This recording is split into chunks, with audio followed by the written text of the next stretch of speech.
I've driven that stretch of Highway 17 more times than I can count.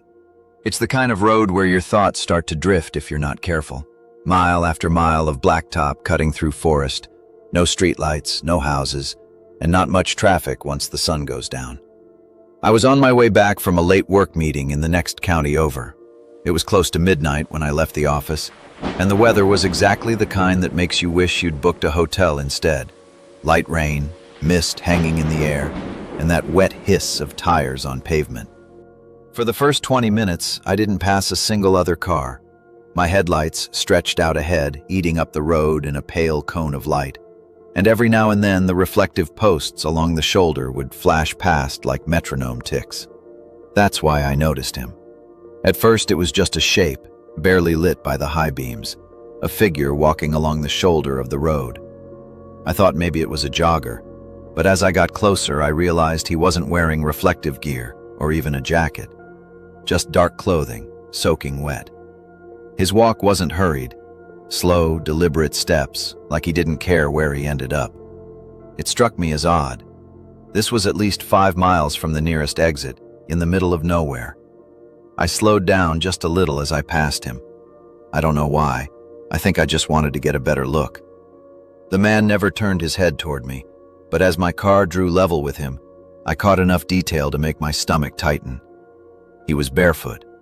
There was something else, something about his posture that stuck with me.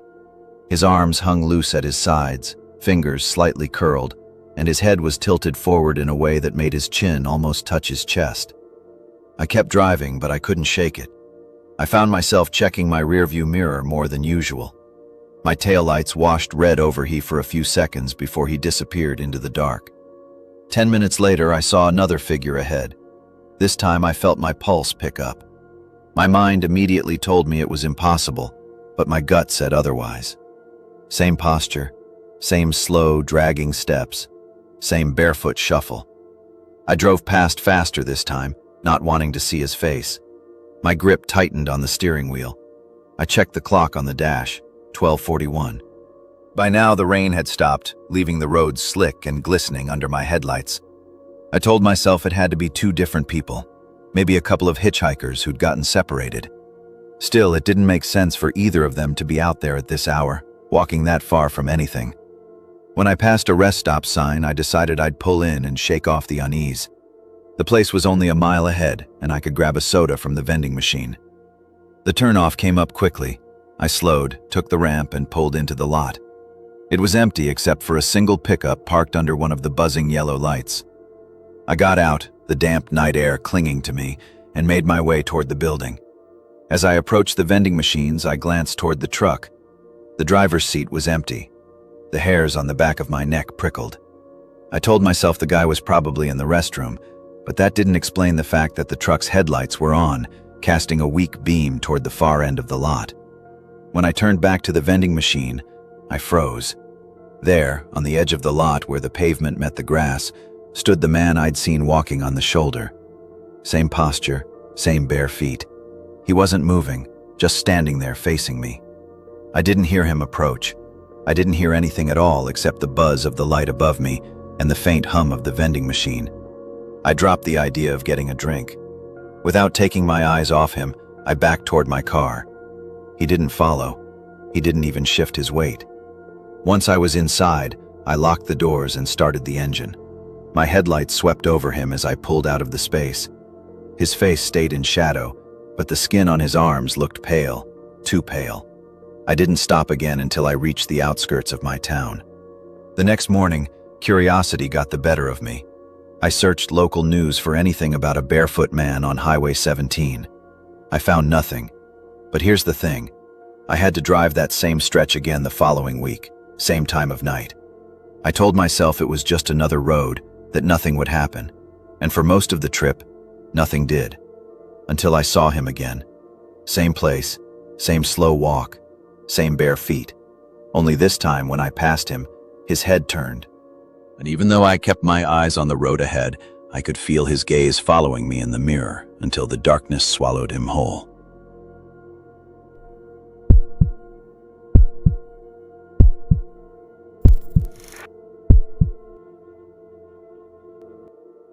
I was coming back from a late shift one Friday night, the kind that leaves you staring at the road because your brain's too tired to think about anything else. It was close to midnight, and I was driving along a two-lane highway that cut through miles of farmland. There were no streetlights out there, just the dim wash of my headlights and the occasional glow from a distant barn. The road was straight for a long stretch before it started winding into the hills. I'd driven it hundreds of times, so I knew where every dip and curve was. It was the kind of familiarity that made it easy to relax, until I noticed a pair of headlights in my rearview mirror. They were far back at first, just another set of high beams cresting a hill, but after a few seconds they grew larger. The vehicle caught up to me faster than I expected. A pickup truck, dark-colored, maybe black or deep green, no front license plate. The lights were blinding in my mirror, so I tilted it down. I figured the driver would pass. The highway was empty. But instead of pulling into the other lane, the truck stayed right on my bumper. I could barely see the hood.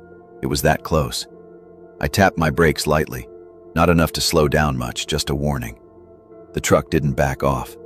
If anything, it edged closer. I was still miles from the next town, so pulling over didn't seem like a smart move.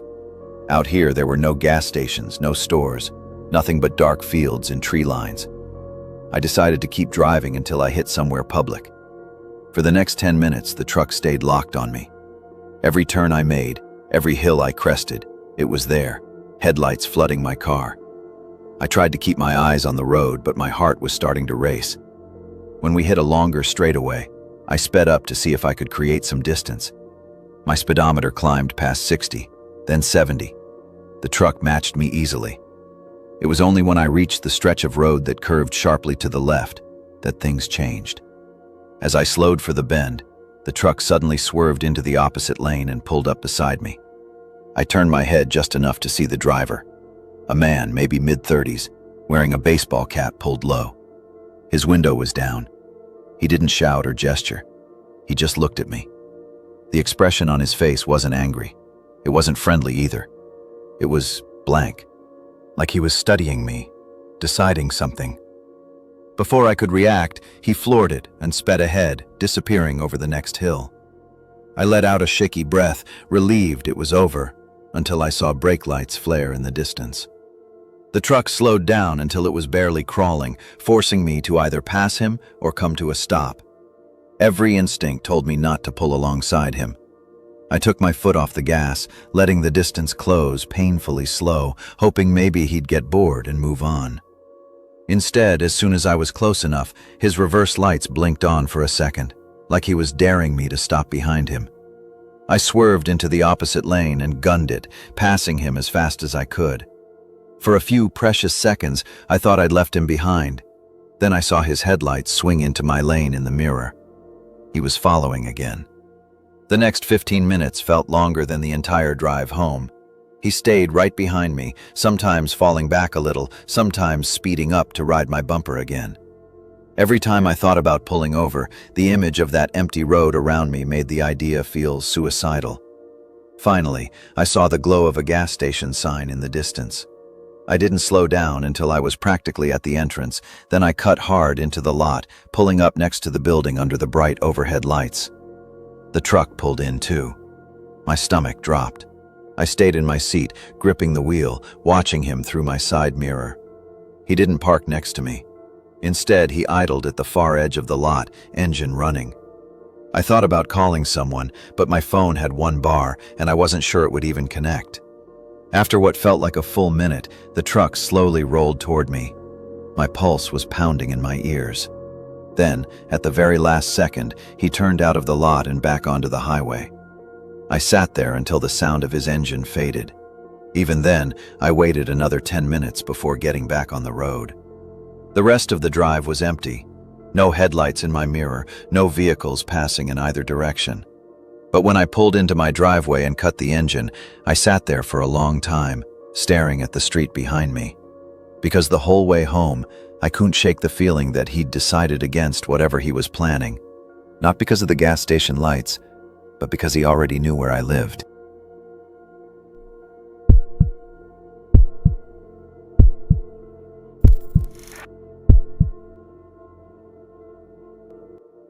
I've been driving for a rideshare company for almost 3 years now. Mostly evenings and nights because the pay's better and the roads are quieter. It's not glamorous, but it covers rent, and honestly, I usually don't mind the silence between pickups. That night, a Thursday in early November, I'd already done 6 rides, all uneventful.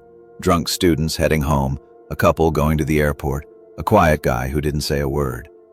It was close to 1 a.m., and I was thinking about calling it a night when my phone buzzed with one last request. Pickup was in a small business district about 15 minutes away. The pin was in front of a closed diner, one of those old chrome-sided ones from the 70s, all dark except for the faint glow of a neon coffee cup in the window. When I pulled up, there was a man standing on the curb. He was tall, maybe mid-30s, wearing a black hoodie and jeans. His hood was up, and he had one of those disposable masks on, even though we weren't in peak pandemic days anymore. He didn't wave or anything, just opened the back door and slid in. "Evan?" I asked, glancing at the name on my app. "Yeah," he said quietly. His voice was muffled. I started driving toward the drop-off he'd entered, an address about 40 minutes out down a long rural route. At first, I didn't think much about it. I've driven to more isolated places before. But something about the route bothered me. There were faster, more populated ways to get there, but the app's GPS had us taking this winding 2-lane through woods and farmland. 5 minutes in, I noticed he was sitting directly behind me instead of behind the passenger seat, which is where most people sit when they're alone. I could see him in the rear view, his hood still up, mask still on, just staring out the window. I tried making small talk because sometimes that helps ease the weird tension. "Late night?" I asked. He didn't answer right away, and when he did, it was just, "Had some things to take care of." Something about the way he said it made the back of my neck itch. We drove another 10 minutes in silence before he spoke again. "You ever pick someone up and think they might be dangerous?" The way he asked it, flat, not joking, made my stomach tighten. Can't say that I have," I said, forcing a laugh. "Really? You're out here every night, all alone in your car? You don't think about it?" I could feel my hands gripping the wheel tighter. "I guess I just try not to dwell on it." He leaned forward slightly, his voice lower. "I think about it a lot." The next few minutes felt longer than the rest of the drive combined. Every time I glanced in the mirror, he was looking directly at me, not out the window. We eventually left the last bit of town behind, and the road became nothing but darkness on either side. My headlights were the only thing cutting through it. Then, about halfway to the destination, he said, "Pull over here." I glanced at the GPS. We were nowhere near the address. This isn't the drop-off." "I know," he said. Something in my gut screamed, "Don't stop," but I slowed anyway because that's what you do as a driver. You keep the customer calm. I eased onto the gravel shoulder. The woods here was so thick that the darkness beyond my headlights looked solid. He didn't get out right away. Instead, he leaned forward again, resting his forearms on the back of my seat. I could smell sweat and something metallic, like old pennies. "You ever wonder," he said softly, "if anyone would even know if you didn't finish your shift?" My throat went dry. I kept my eyes on the road, pretending I didn't hear him. Then I heard the click of a door handle. He stepped out into the night. My first instinct was to floor it, but I didn't know if he'd left something behind or if he expected me to follow. I watched in the side mirror as he walked around the car toward the passenger side. My chest tightened. But he didn't open the front door. He opened the rear one and leaned halfway inside. When he straightened up, I saw he was holding something, a duffel bag. He zipped it open and pulled out a rolled-up tarp, a length of rope, and something I couldn't see clearly before he shoved it back in. I didn't think. I just hit the gas. Gravel shot out from under the tires, and the car swerved before catching the pavement again. In the rear view, I saw him drop the bag and start running after me, his hood falling back. His face was pale, eyes wide with something between rage and surprise. After 100 yards, the darkness swallowed him. I drove until I hit a well-lit gas station on the edge of a different town, shaking so hard I could barely hold my phone. I called the company first, then the police. They sent someone out, but when we went back down that road, there was nothing. No man, no duffel bag. Nothing but gravel shoulder and trees. The officer asked if I was sure I hadn't imagined it. I showed him the ride log. The pickup address was real. The name, the account, the profile picture, all gone from the system, like it never existed. I've kept driving since then, but I don't pick up from unlit areas anymore. And if someone sits directly behind me, I always find a reason to cancel the ride. Because I still remember the weight in his voice when he asked if anyone would know. And I know, for a fact, I never answered him.